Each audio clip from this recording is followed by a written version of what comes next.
আসামের রোস্টারদেরকে বলতাছি। আয় মামুনি, এটা তো তোমার হয় নাই।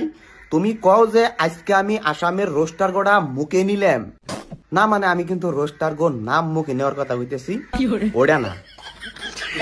আর তোমার নাগাল কিছুমান থার্ড ক্লাস সেরি পোলাহান দিন শেষে রোস্টার গো ওড়াও মুখে নেয়। दोस्तों যাই হোক, তারপরে কও মামুনি। তোরা মেয়েদের নাম নেওয়া ছাড়া আচ্ছা তো আইডিতে ভিউজ আহে না। দেহ, আমি জীবন ভরা ওরে দে মুতছি, আজকে তোমার মুখ দিয়ে দিলাম, কারণ তোমার ওই মুখের কোনো দাম নাই। তুমি কি কইলে? তোমাকে নাম না নিলে আমাকে ভিউস আহে না, তাই না?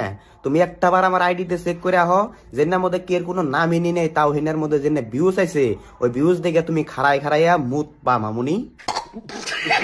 তুমি কি ভাবতাইছাও যে রোস্টার গো নিয়ে ভিডিও করবো, রোস্টার আমাকে রোস্ট করবো, মানুষ আমাকে চিনবো, তার বাদে আমাকে ভিউস আইবো, লাইক আইবো, ফলো আইবো, তাই না?